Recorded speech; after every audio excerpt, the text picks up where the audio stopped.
I'm Jennifer Rooks, and this is Maine Calling. Sometimes people who have disabilities participate in the arts for therapeutic reasons, but often they simply enjoy expressing themselves through music, painting, dance, theater, and other art forms.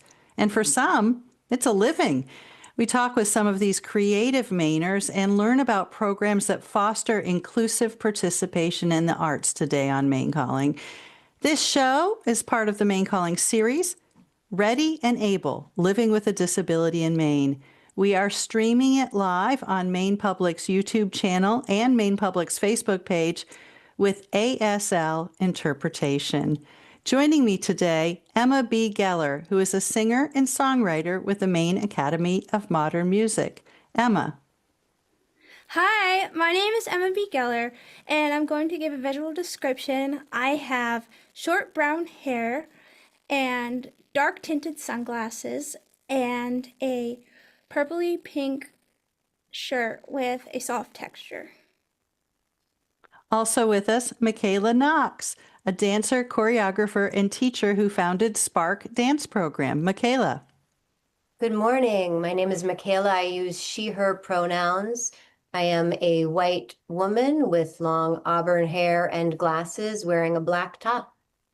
All right. And Kings Floyd, a disability rights activist and writer who also performs comedy. Hi, Kings. Hi, Jennifer. Thanks for having me. Kings, I use she, her pronouns. I present as a white woman with dirty blonde hair and a ponytail today with black glasses and a pink floral shirt. Thanks for having me. Well, we are so thrilled to have all of you. And for those of you listening right now, we invite you to join in the conversation.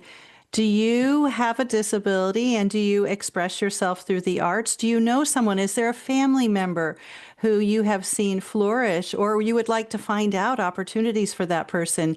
You can send us an email, talk@mainepublic.org, post a comment in Facebook or Instagram, or as always, give us a call, 1-800-399-3566. Again, 1-800-399-3566.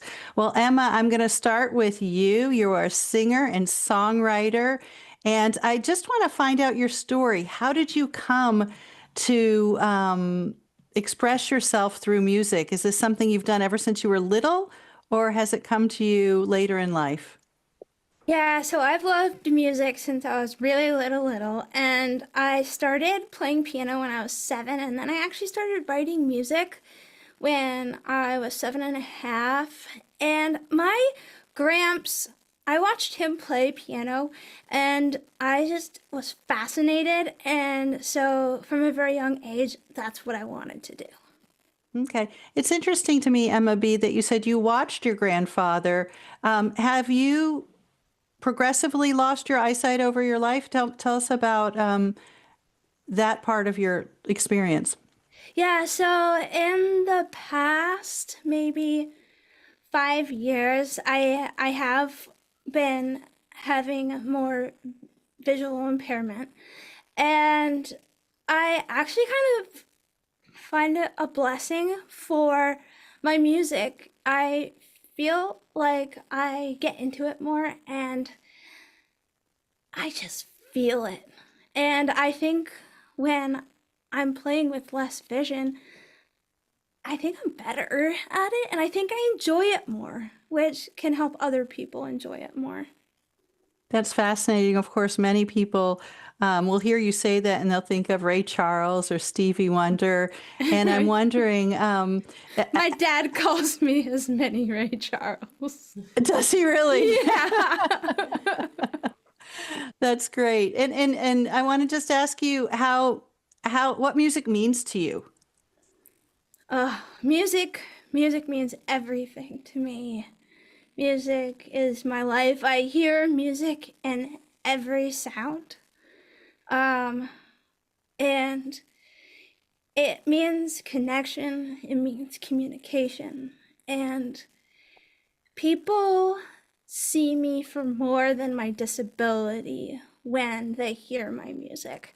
For example, I was just at Maine Medical Center for 6.5 months, and I had the opportunity of going and playing the piano for everyone.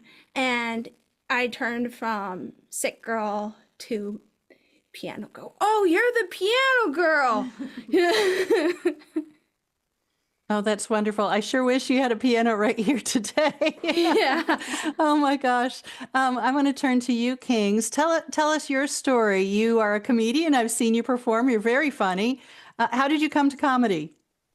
Thank you, Jennifer. Yeah, this is Kings. I came to comedy somewhat organically. I gave a TED Talk in 2019, and one of the TED Talk coaches, Tim Farrell, who I believe has been on the program before, was a coach for TED. That was great. I was living in DC at the time, uh, and moved back to Maine during the pandemic and really needed an outlet.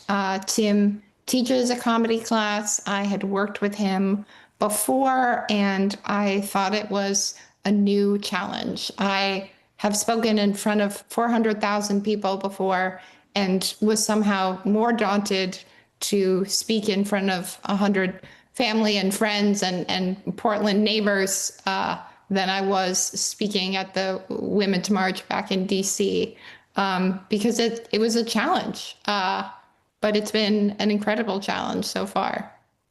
I'm wondering, you are also an advocate and a professional um, in the world of disability rights. And I'm wondering, do you see your comedy as part of your advocacy work, or is this completely different? This is Kings?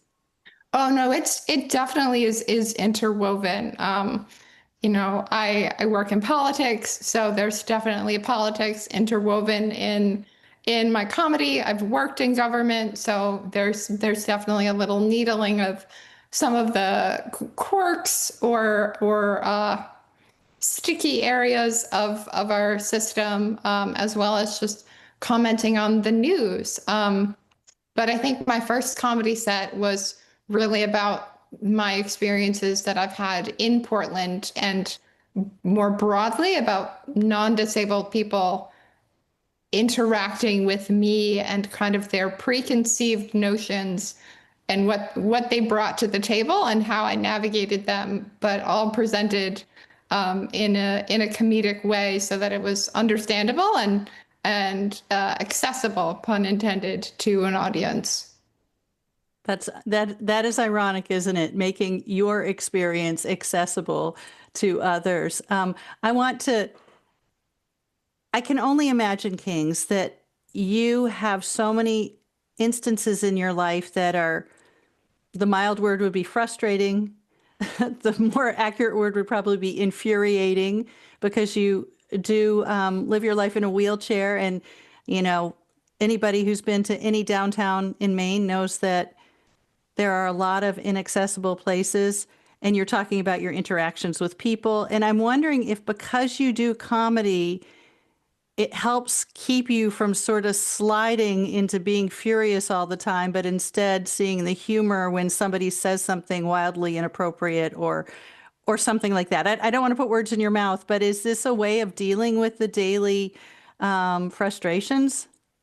Yeah, Jennifer, that's a great question. I think probably the best example of that is, when, like Emma B. Geller said, when you live the music, you want to be around music, right? Me being in comedy, I want to be around comedy. The ironic thing is, neither of the premier comedy clubs in Portland are accessible. I've tried to reach out to them to engage in how they might be more accessible, and they're not interested in having those conversations. At the same time, like, I can either be infuriated about it or I can use it as comedic fuel and see the irony, and channel that into my work.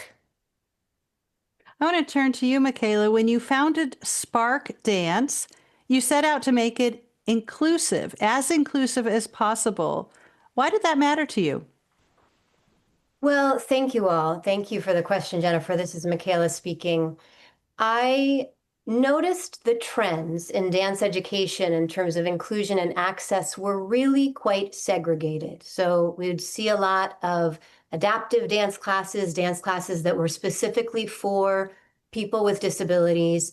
And I was interested in creating something different because I really believe that society is disabled still in a lot of ways. And in fact, that we have work to do to make our programming more accessible to everyone. So my intention was to have classes with people with and without disabilities together so that the barriers could be dissolved in those groups, and that experience of connecting with someone who you maybe wouldn't connect with typically would change people a little bit. And in fact, that connection could carry over into other areas of everyone's life. Personally, I am not someone with a disability. I have a child with a disability. So my fire, the fuel in my fire, has very much to do with creating a more inclusive society for my son, for my students, my colleagues, my friends. So it has become something I'm really passionate about.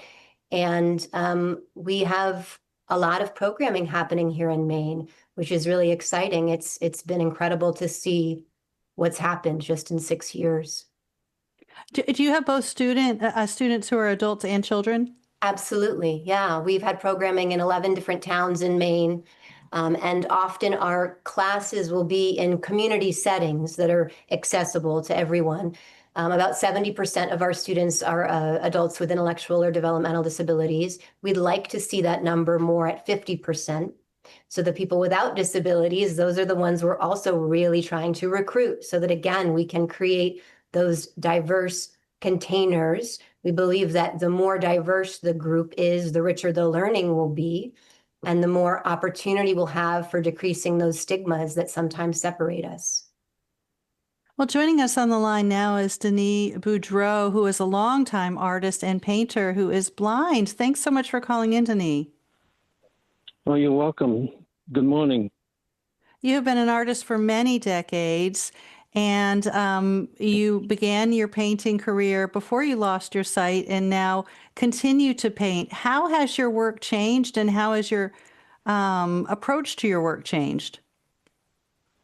Well, my painting, I started painting when I was 12 years old. So there's been a lot of experimenting throughout my life. And I started painting in the Impressionist style and eventually blended into abstract expressionism. And but since I've lost my eyesight 15 years ago completely, and now I have to change my style altogether. And with the help of my wife and a good friend, they assist me in completing my work. How are you able to picture what you want to paint and mix the colors that you want? Do you envision everything and just communicate the best you can? I do. A lot of times I dream in painting. I dream paintings, and the next day I try to continue to remember them first of all. And my wife has had art training, so if I ask her to mix me a certain color, which I've mixed thousands of colors before, and so if I need a certain gray or something like that, she can mix it for me, and I'll apply it to the. I paint on masonite now, not canvas, because canvas after a while became too resistant, and I needed to flow with my brush. But now I'm not using a brush anymore. I'm going to have to be using something that I can imprint upon the board. How do you know when a work is finished, whether you like it or not, whether it's what you hoped? Again, I'm going to have to rely on my wife saying, yes, that's complete. And if she says, no, you can't sell it, then I know it's a good piece. If If you don't mind me Tell me, asking, I understand that you're not just using your creativity in terms of your painting, but also in terms of living daily life. Tell us about a couple of your techniques. Well, first of all, I'm also a sculptor, so that I can continue on by myself because it's all with, through feeling of my fingers. And I've worked with wood, steel, fiberglass, stone, just about every medium you could think of. And, yeah,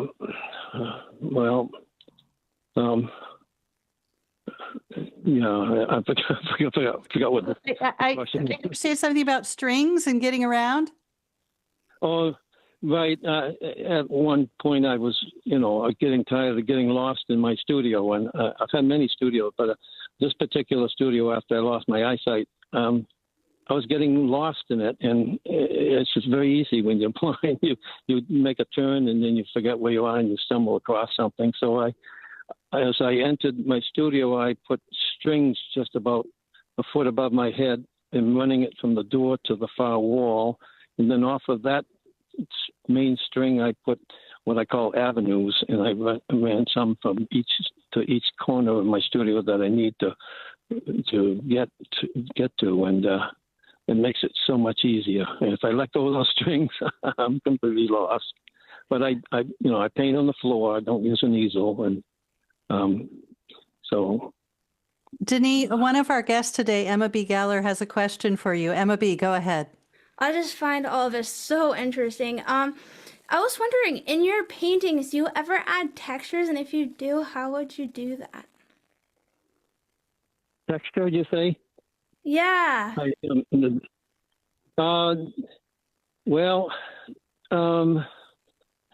Not really. I mean, I was in my final, years when I still could see. I was really into very fluid, very large abstract shapes and brush strokes. And sometimes I did large paintings. I used one time a floor mop to get this very zen stroke on the canvas. But texture-wise, I really ever did, anything other than smooth paint, I guess, because, I have a lot of paintings that I've done in the past, hundreds, and I'll ask somebody to describe it for me, and they say, feel this, but, it's hard to feel a brush stroke. Yeah. Denise, before I let you go, I want to know if there's anything that you would like to say to anybody else who is an aspiring artist who may be living with a disability and feeling frustrated by that. Don't ever feel frustrated. I'm talking as a blind person. You just never give up. And it's, having no sight, it's a dark world, and you just got to think about, keeping busy and inventing and keeping your mind, creatively, I would suggest, if anybody has desires to paint, and they're losing their eyesight, it's a difficult thing because color is important, and the strokes that you put on the canvas are very important. But I suggest sculpting would be a medium that would be more rewarding, because you can feel shapes and you can feel smoothness and roughness and sharp objects and, things like that. Well, Denise, thank you so much for calling in. Denise Boudreau is an artist who is featured in a documentary short that premiered at the Maine International Film Festival this summer. We're going to take a quick break. This is Maine Calling. We'll be right back. Maine Calling is made possible by listeners who donate and by Evergreen Home Performance, helping Maine homeowners with energy audits, insulation, and financing with Efficiency Maine's Green Bank. More at evergreenyourhome.com. and Johnson Hall Opera House in Gardner, presenting a film screening and Q&A with singer-songwriter Janice Ian September 24th. johnsonhall.org.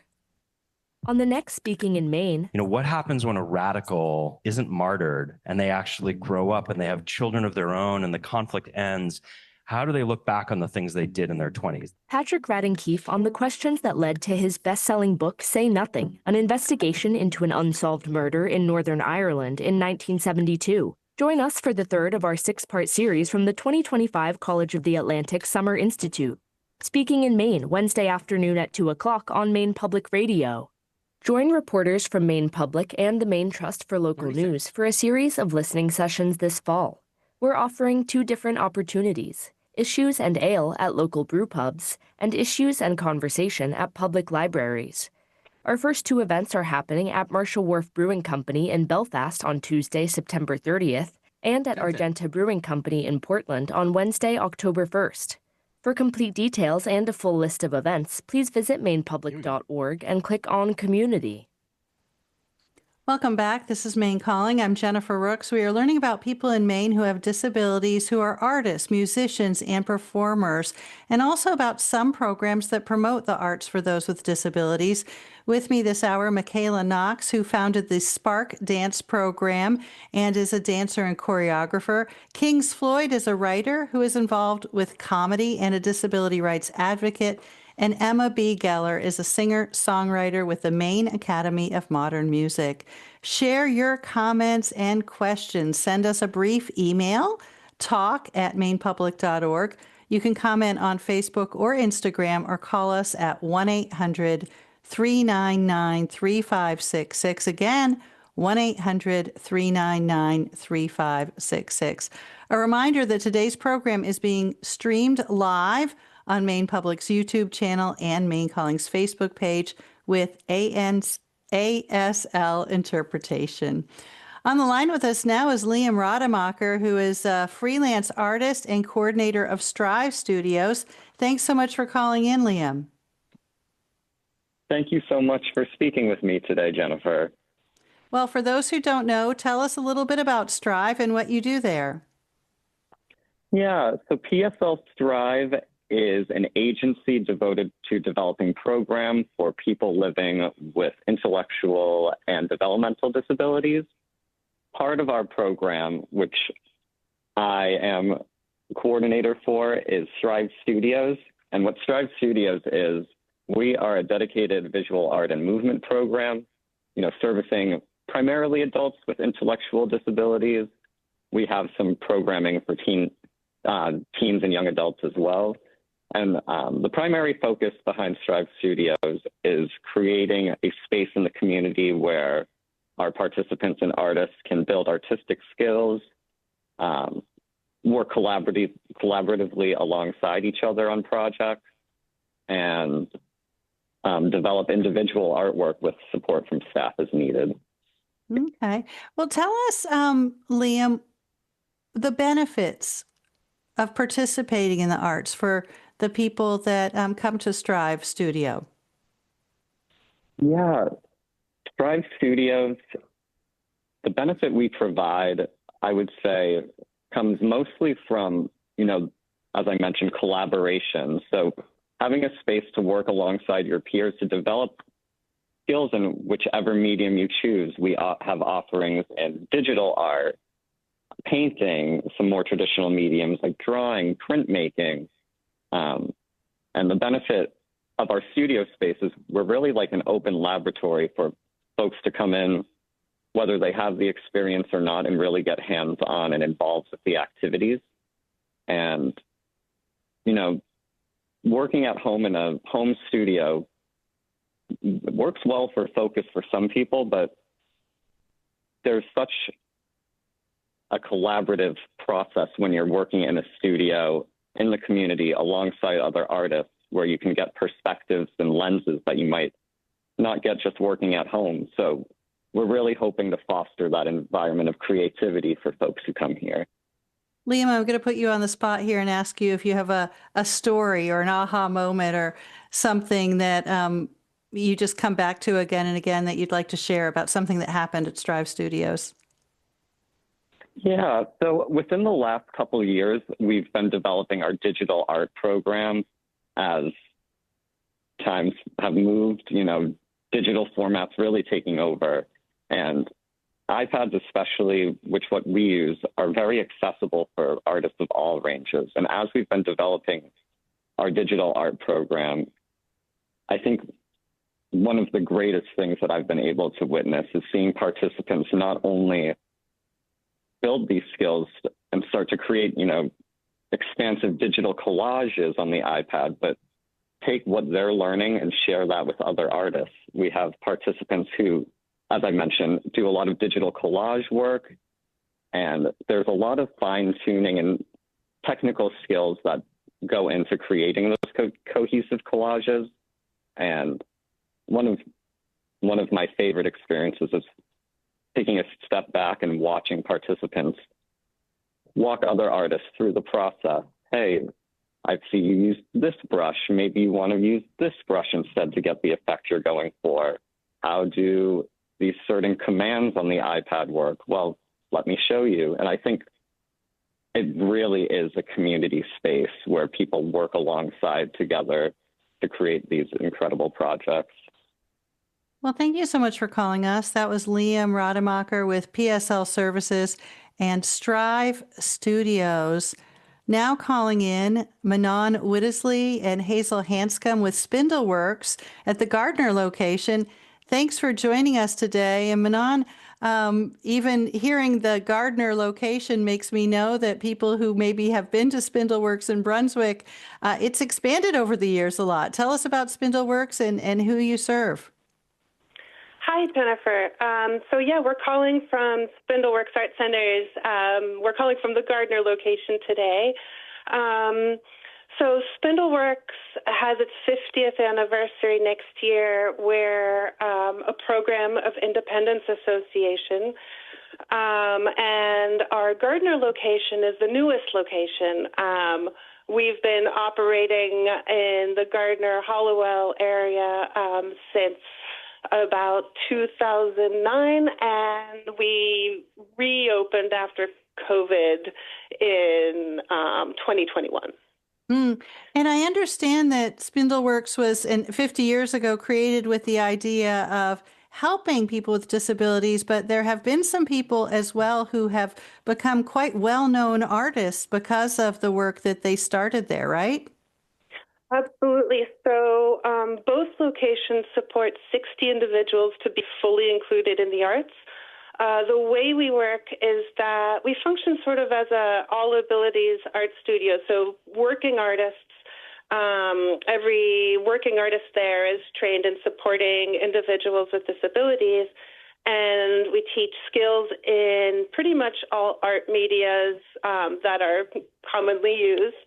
And we offer tools for people to achieve their creative visions. So we really let the artists take the lead and share their project ideas with us, and then we do what we can to support that. We also work directly in the community to expand representation and grow opportunities to experience and participate in the arts. So we go visit shows and museums. We go do visits in artist studios, and we submit the work to different shows all around. So right now we have work in Brunswick and Gardner being shown at each location, but we are also a part of a show in Baltimore and one in Washington, D.C. Wonderful. Now, I understand you're sitting there with one of your artists, Hazel. Can you introduce Hazel? Hi, this is Hazel Hanscom. Hi, Hazel. Tell us about your art. Do I like painting, and I do bull eagle, and I draw, and I do a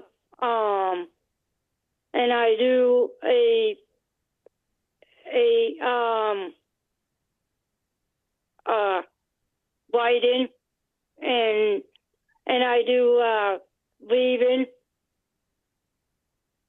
Hazel, tell me about what it means to you to be able to do this artwork at Spindleworks. It's awesome. I like it, and I do stuff like that. I like doing painting and stuff, and I like doing a paycheck and stuff, and but paying. I sold all my artwork. I did. You've sold it all. Congratulations. Thank you. Hazel Hanscom and Manon Whittisley, thanks so much for calling us. They're both with Spindleworks Arts Program in Gardner. Spindleworks about to celebrate its 50th anniversary. And thank you so much for taking part today. Michaela Knox, I want to circle back to you because when you were talking about dance, I was thinking a lot of people are very intimidated by dance. A lot of people are feel self-conscious, feel maybe like they can't do those things that dancers do. And I'm wondering if you experience that in your students and how you help people overcome that, whether it is your students who come to you with a disability or those who do not. Such a great question. And yes, you're absolutely right. It happens a lot. And in fact, when someone says to me, "Oh, I don't dance, I'm not a dancer," I consider it a personal challenge to get them into a class because actually the form of dance that we do in our classes, which is called danceability, it's rooted in improvisation. So it means that everyone there is going to be making choices for themselves. No one's going to be imitating anyone else like you might see in a more traditional dance class.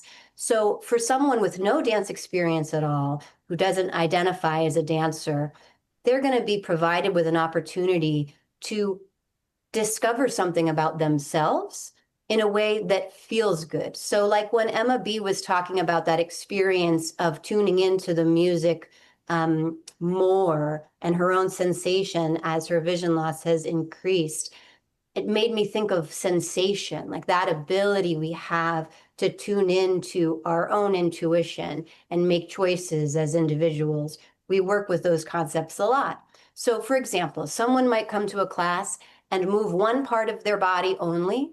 That's great. Someone might be in a power chair who is using their head and their one hand to express themselves with the music. Beautiful. Someone might move fast or slow. Someone might be constantly in motion and stimming the whole class. All of these possibilities happen simultaneously in this container, and it shows us a community, a community where everyone is making choices for themselves and being accepted for whatever dance is for them. It really shows us what's possible, I think, in society when we accept each other and meet each other as we are. So I would say come to a class. If dance isn't for you, I'll show you otherwise because we have a lot of fun together connecting. And Emma B. Geller, what about the intimidation factor of getting up on stage and singing for people? Have you always been okay with that, or did you have to come to be okay with that? I've always really loved performing, and I've had a lot of opportunities to perform. I have sang the national anthem at the Sea Dogs. I've had a lot of MAM events. I've been busking in the farmers market, and soon I will be singing the national anthem at the Portland Hearts of Pine. Although I have to say, I'm not really nervous and I don't feel intimidated with the music. Talking probably is different for me. Really? So you feel more comfortable singing than talking? Yeah, I think in general music is it's easier for me to communicate through music, and so I think since it's easier for me, I feel more comfortable with it. And King's comedy is famously intimidating. So many people feeling like they are just laying themselves bare out on that stage. You said that speaking for 100 people here in Portland was more intimidating than speaking at a giant rally. How have you overcome that? You do it again, Jennifer. I took my first class with Tim in 2020 or 2021. And I just signed up. I had my first class on Monday for my 5th class. I've also done a fringe festival and a few other comedy shows on the side. And so, the best way to overcome the fear is to do it, to practice, to do it again. And then you bomb and you mess up and you get over it and you do it again. Well, we are speaking with three creatives, three artists who also happen to have disabilities. This is part of our series, Ready and Able, Living with a Disability in Maine. What are your questions? Give us a call, 1-800-399-3566. You can send, if you hurry, you can send a brief email, talk@mainepublic.org. We'll be right back. You make Maine Calling possible with help from Community Health Options, health plan solutions made for Maine businesses. More at healthoptions.org. And Waterville Creates, offering plays, films, and classes. Learn more about the benefits of becoming a member at watervillecreates.org. I'm Jane Clayson. 1 year ago this week, Hurricane Helene killed nearly 250 people and left a path of devastation from Florida through the Carolinas. As communities recover, we examine how the disaster has shaped the way people think about climate change. Next time on Here and Now.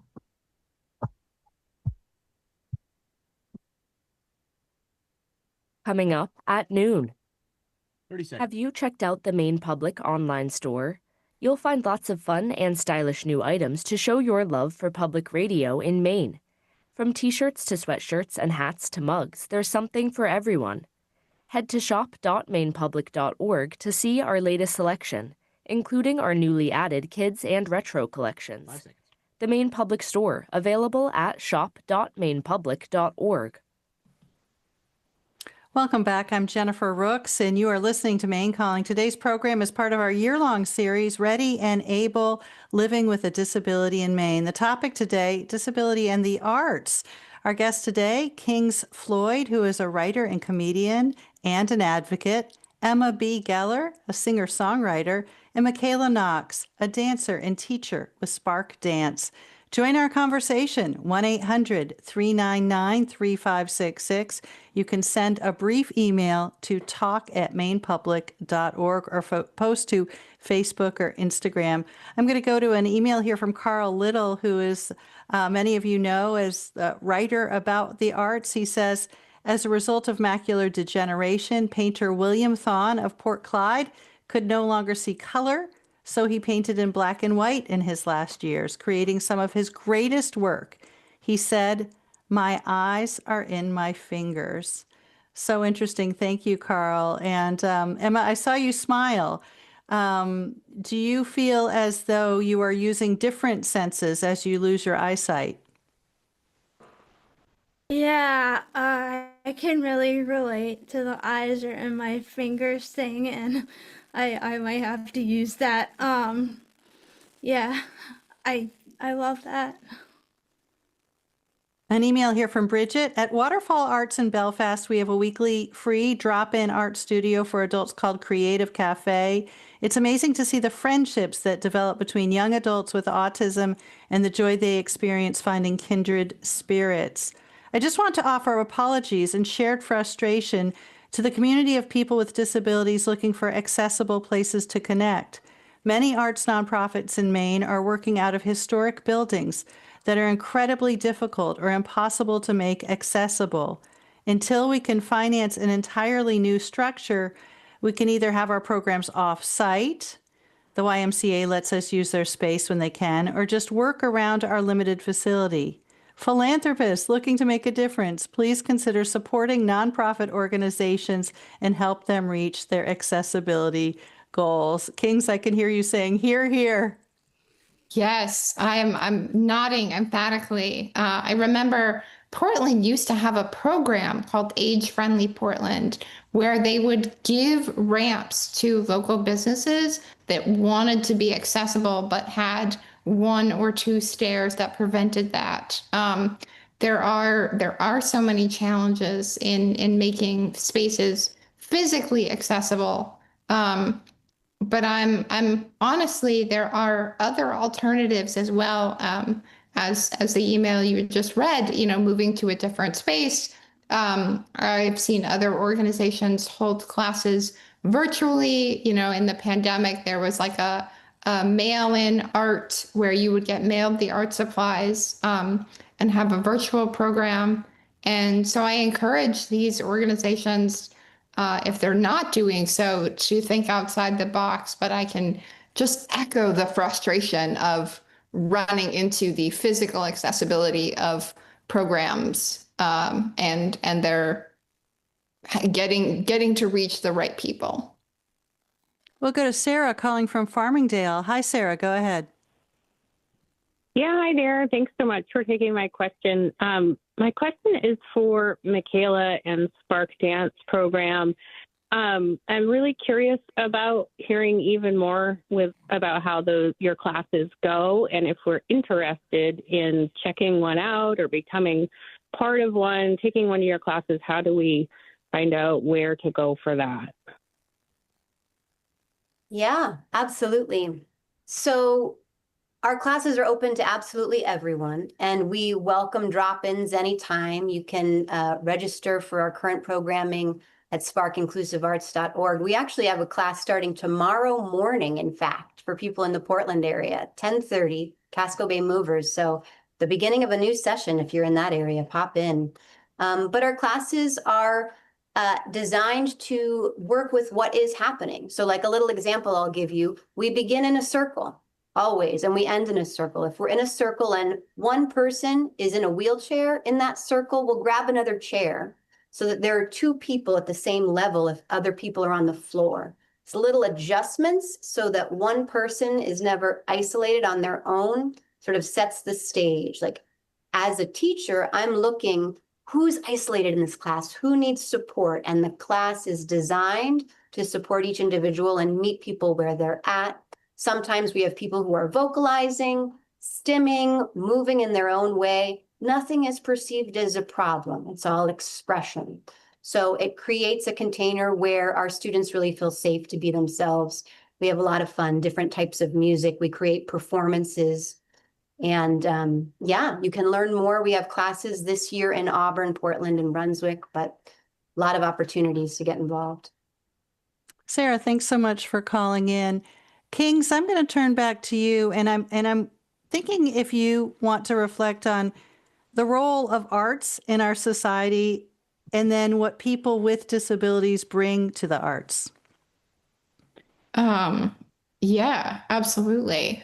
So the role of art in our society, that's a big question. Art is expression, right? And I think our panel really demonstrates that, whether it's Michaela demonstrating the expression of connection and movement between dancers, or Emma B expressing the art of music and feeling, and how that kind of transcends beyond just visualization, as well as some of the other callers. For me, it is a form of advocacy, right? My comedy is based a lot on my life, write about the things that are funny, write about the things that are frustrating, that cause friction. And a lot of those for me are the accessibility challenges. But I also write about my pets and my parents and, the cooking fails that I've had in the last few weeks. And so, the role of art is to make everyday life accessible, in the broader sense of the word accessible. And that's how I see my comedy, but then also a lot of the artists and our mediums on this call. And then, Jennifer, what was the second part of your question? Well, just about, it's not lost on me that many famous artists and maybe famous artworks were composed or painted by people with disabilities. I mean, obviously a famous one is Beethoven's Ninth Symphony. Emma B is told that she's like a little Ray Charles. I understand Michelangelo is believed to have had autism and severe osteoarthritis. And I'm wondering if there is something that people with disabilities bring to art that is, a certain level of human connection that maybe others do not have. Yeah, I think that's right. I mean, art is expression. Art is a point of view. 1 in 4 people in the United States have a disability. 1 in 10 have a mobility disability.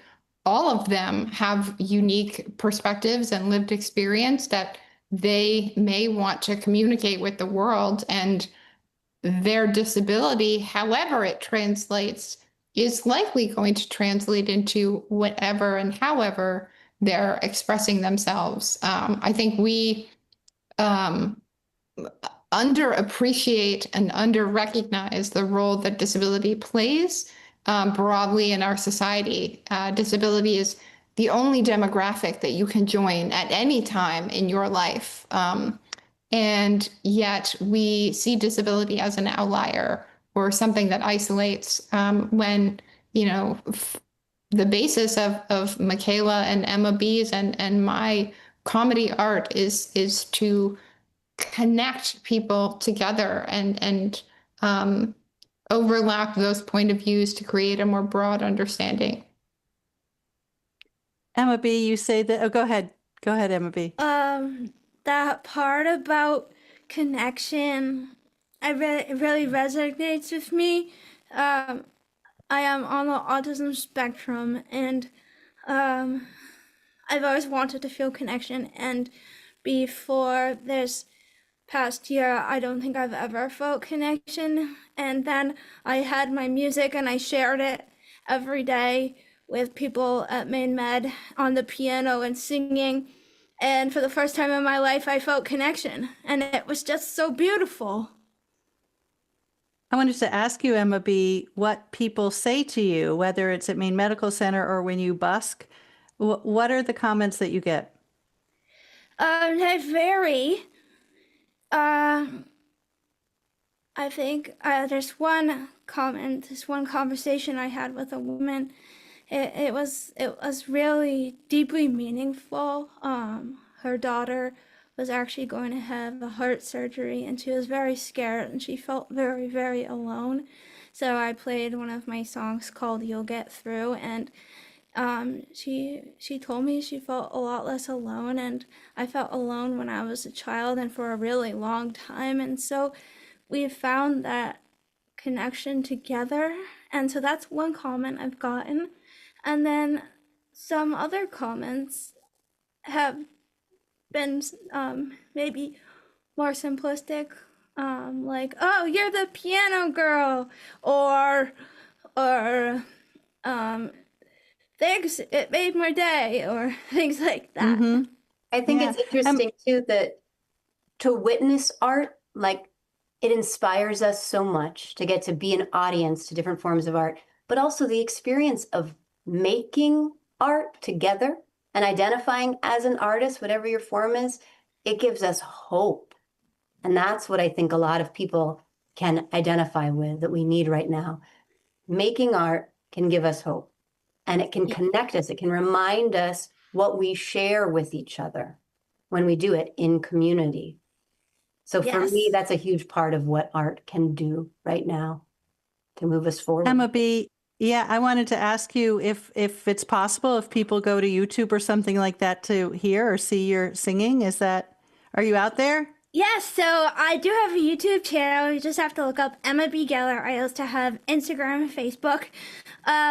I am still learning how to do all of those things, so I don't have a lot up, but I do have a good amount. And I actually just had my first solo performance, so I have one song up from that, and it's called "I See the World from Different Eyes." And so I will be putting up more songs from that performance, and Yeah, people can go watch, and I would love for people to watch so they can feel the connection and the hope.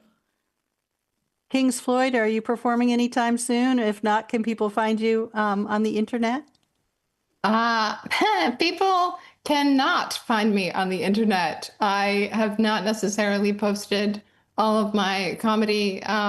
Definitely struggling to perform, as I mentioned, in spaces that are accessible, but I will be performing at the Hill Arts Theater coming up in November. Don't have a specific date for that, but hopefully stay tuned. All right. We have one call coming in that I'm going to try to squeeze in. Frank in Falmouth. Hi, go ahead. Hello, I'll be quick. I just want to put in a quick plug for a local artist here in Portland named Frederick Indabaramie. He's a Rwandan who lost his hand back in the genocide. Now he has his artwork in some of the galleries in Portland. And I know he's got work right now in the, what is this gallery's name? The Rue and Sire Gallery in Portland. Amazing work, as well as a book about his life called Frederick, A Story of Boundless Hope. Wow. Well, thank you, Frank, for calling in and telling us that. And that is going to be our last word for this hour. Thank you all. Our guest for the hour, Emma B. Geller, a singer and songwriter with the Maine Academy of Modern Music. Michaela Knox, a dancer, choreographer, and founder of Spark Dance Program. And Kings Floyd, a writer and disability rights activist who performs comedy. Today's sound engineer was Chris Bridges. We had help from Maine Public's TV production coordinator, Nick Godfrey. And thank you to our ASL interpreters, Kristen Williams and Polly Lawson with the Pine Tree Society. You can watch today's program again on Maine Public's YouTube channel. Maine Calling is produced by Jonathan Smith and Cindy Hahn. I'm Jennifer Rooks. You have been listening to Maine Calling on Maine Public Radio.